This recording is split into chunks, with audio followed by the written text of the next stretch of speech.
Hello everyone, welcome to the illusion. इस video में हम लोग 29 अप्रैल के करंट अफेयर को पढ़ेंगे। आइए शुरू करते हैं। पहला क्वेश्चन, इंडियन ओलंपिक एसोसिएशन के उपाध्यक्ष जिनका हाल ही में निधन हो गया है, उनका नाम क्या है? आपको सिंपली बताना है उनका नाम। पहला ऑप्शन है विजय कुमार मल्होत्रा, दूसरा है अजय सिंह चौटाला, तीसरा ऑप्शन है नारायण बत्रा या चौथा ऑप्शन है जनार्दन सिंह गहलोत। तो जो इसका सही उत्तर है यह होगा option number D, Janardan Singh Gehlot इसका सही उत्तर है। आप यहाँ देख सकते हैं जनार्दन सिंह गहलोत ये थे जिनका हाल ही में निधन हो गया है। आगे बढ़ते हैं, नेक्स्ट क्वेश्चन देखते हैं। हाल ही में कौन सा वह क्रिकेटर है जिनको 6 वर्षों के लिए बैन कर दिया गया है या फिर आप कहें प्रतिबंधित कर दिया गया है? क्योंकि ये जो सीरीज है ये पूरा हिंदी में आता है। जो भी हिंदी भाषी स्टूडेंट है, आपके लिए ज़्यादा कठिनाई ना हो इसको समझने में या पढ़ने में, इसलिए सारी चीज़ों को यथावत जो है वो हिंदी में लिखा जाता है। अब कुछ ऐसे वर्ड होते हैं जो हिंदी करना ठीक नहीं लगता या हिंदी भाषी भी उसको पढ़ सकते हैं आराम से, उसको इंग्लिश ही रहने देते हैं। तो आपको इसका आंसर बताना है। पहला नंबर ऑप्शन है लासिथ मलिंगा, दूसरा नंबर ऑप्शन है विश्वा फारनोड, तीसरा नंबर ऑप्शन है नुवान जोयोसा या फिर चौथा है दिनेश चांडीमल। आपको इसका सही उत्तर बताना है। इसका सही उत्तर है ऑप्शन सी, नुवान जोयोसा।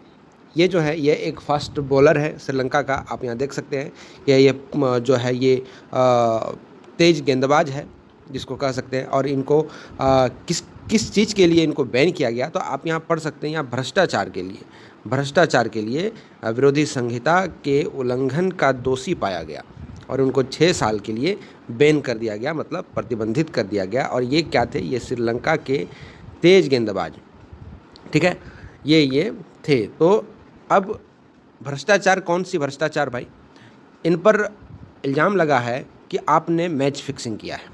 आपने किसी से टाइप कर लिया, आपने बोला किसी को कुछ भी, कि जैसे मैच फिक्सिंग कैसे होता है कि आप किसी से मिले हुए हो, चलो ठीक है भाई मैं आपको आउट नहीं करूँगा, आप मार सकते हो मेरे बॉल में, ठीक है ना। तो ऐसे टाइप होता है, इसी को कहते हैं मैच फिक्सिंग। आगे बढ़ते हैं। सीरम इंस्टीट्यूट ऑफ इंडिया के सीईओ कौन है? आपको सिंपली बताना है कि इनका सीईओ कौन है। सोमा मंडोल, आदर पूनावाला, MR कुमार या विजय शंकर। आपको सिंपली बताना है इनमें से सही उत्तर कौन सा है। तो चलिए इनका सही उत्तर जानते हैं। इसका सही उत्तर है ऑप्शन नंबर बी, आदर पूनावाला। ये जो है ये सीरम इंस्टीट्यूट ऑफ इंडिया के सीईओ है। आप जान रहे हैं कि सीरम इंस्टीट्यूट ऑफ इंडिया ने अभी जो है इनका कोरोना वायरस के लिए वैक्सीन के लिए बहुत ज़्यादा इनका योगदान रहा है और ये भी अपनी तरफ से पूरी एफर्ट लगा करके वैक्सीन को प्रोड्यूस कर रहे हैं। आगे बढ़ते हैं। हाल ही में जम्मू और श्रीनगर में 500 बिस्तर का अस्पताल बनाने का फैसला किसने लिया है? रिलायंस ने, बी टाटा ने, सी महिंद्रा ने या फिर डी DRDO ने।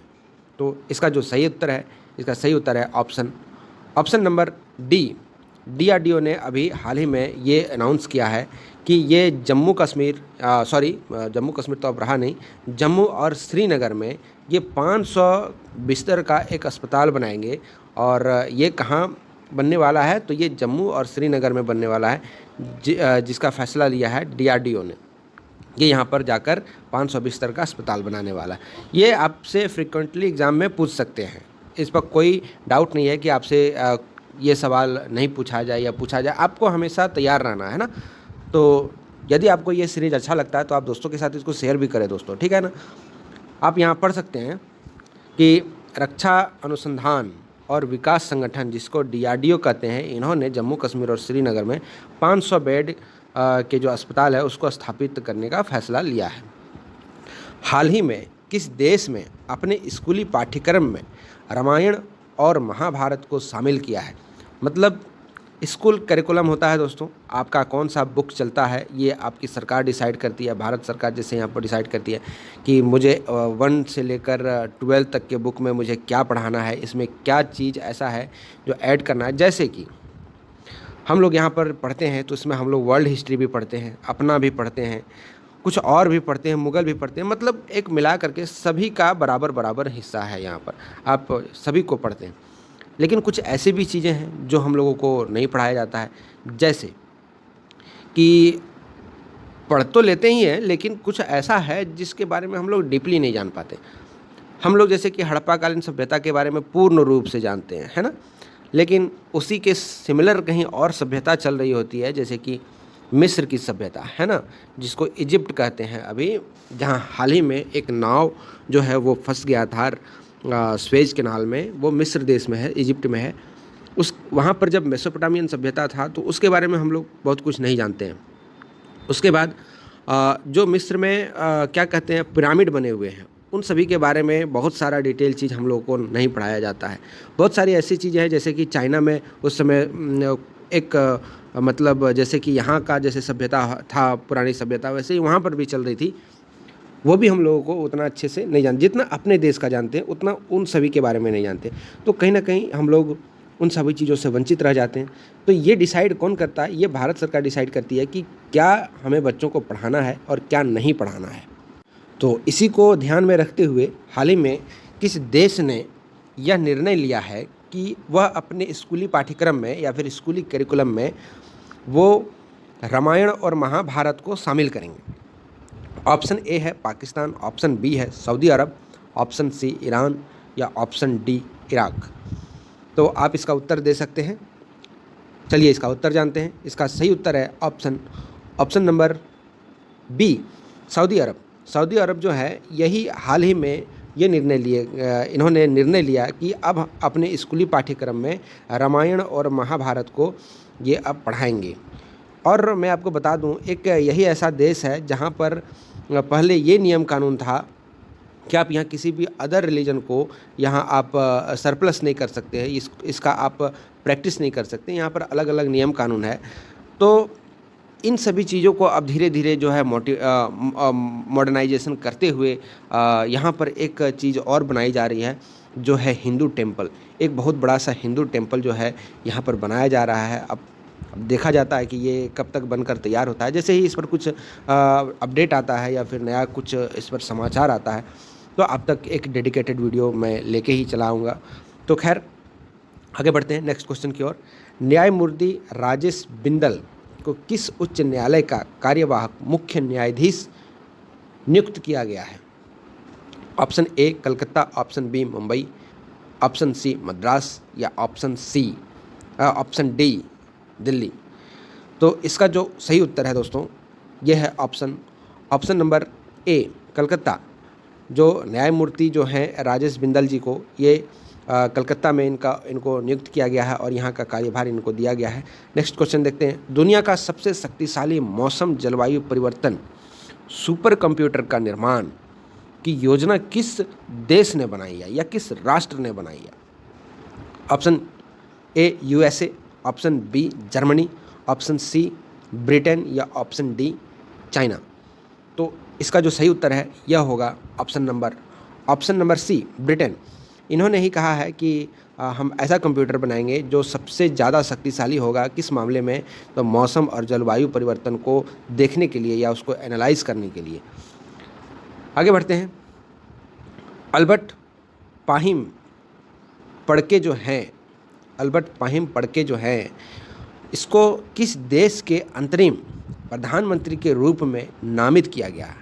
मतलब ये अब वहाँ के प्रधानमंत्री होंगे, ये नामित किया गया। Option A Algeria, option B दक्षिणी सूडान, ऑप्शन सी चैड या ऑप्शन डी मिस्र या हम कहें तो इजिप्ट। तो इसका जो सही उत्तर है यह है ऑप्शन नंबर सी चाड। तो यहाँ पर इनको नामित किया गया है या अब यहाँ के प्रधानमंत्री होंगे, यह आपको ध्यान रखना है। यह आप देख सकते हैं मैप में चैड कहाँ पर है। यह एक यूरोपीय देश है और ये है हमारा प्यारा भारत। आप यहाँ देख सकते हैं ये है हमारा प्यारा भारत। ये है यहाँ पर एक छोटा सा देश चैड। इसके नीचे है डेमो रिपब्लिक ऑफ कॉन्गो, जो आप यहाँ पर देख सकते हैं। यह है डेमो रिपब्लिक कॉन्गो। ये है अल्जीरिया, यह है इजिप्ट, यह है पाकिस्तान। और जैसे कि यहाँ पर आपको दिखाया गया दक्षिणी सूडान और मिस्र, तो आप यहाँ देख सकते हैं कि सूडान यहाँ पर है, तो दक्षिणी सूडान यहाँ है और इजिप्ट यहाँ है, अल्जीरिया यहाँ है, चैड यहाँ है। तो ये आपको ध्यान रखना है। आपको मैप तो पूरा ही याद होना चाहिए दोस्तों। आप किसी भी एग्ज़ाम को दे रहे हो कम से कम अपने धरती के बारे में तो पूरा संपूर्ण ज्ञान रखिए कि कौन सा देश कहाँ पर है। ये आपको हमेशा दिमाग पे छपा रहना चाहिए। जैसे ही आपसे कोई पूछे कि बताए मोरक्को कहाँ है, तो आपके दिमाग में हमेशा ये आना चाहिए कि हाँ मोरक्को वहाँ है, तो मोरक्को यहाँ पर है दोस्तों। ठीक है, आप इसको ध्यान में रखेंगे। और घर में एक मैप को टांगिए, आप डेली 1 घंटा मैप को देखिए, क्यूज़ करिए। कोई घर में है तो आप उससे डायरेक्टली रैंडमली आप बोलो कि उसको क्वेश्चन पूछे, आप वहाँ से आंसर देना शुरू करो कि हाँ ये देश यहाँ पर है, ये सी यहाँ पर है। तो उससे क्या होगा कि आपका ये नॉलेज बढ़ जाएगा। आगे देखते हैं इंटरनेशनल डांस डे जो है यह कब मनाया जाता है? 26 अप्रैल, 22 अप्रैल, 28 अप्रैल या 29 अप्रैल? तो इसका जो सही उत्तर है दोस्तों ये है ऑप्शन नंबर डी। 29 अप्रैल को जो है ये इंटरनेशनल डांस डे मनाया जाता है। ये यूनेस्को के द्वारा ही इसको मनाया जाता है, ये उन्हीं के अंदर में ये आता है, तो आप इसको ध्यान रखेंगे। अगला देखते हैं, हाल ही में किसके द्वारा 3D प्रिंटिंग हाउस का निर्माण किया गया? IIT Pune, IIT Madras, IIT Kharagpur या इनमें से किसी के द्वारा नहीं किया गया था? तो इसका जो सही उत्तर है यह है ऑप्शन नंबर बी। IIT जो मद्रास है इनके द्वारा ये चीज़ अचीव किया गया कि इन्होंने 3D प्रिंटिंग हाउस बनाया या इन्होंने निर्माण किया। आशा करता हूँ कि ये लेक्चर आपको अच्छा लगा होगा। यदि आपको लेक्चर अच्छा लगा तो प्लीज़ सब्सक्राइब करें और दोस्तों के साथ ज़रूर शेयर करें। Thank you for listening. God bless you all.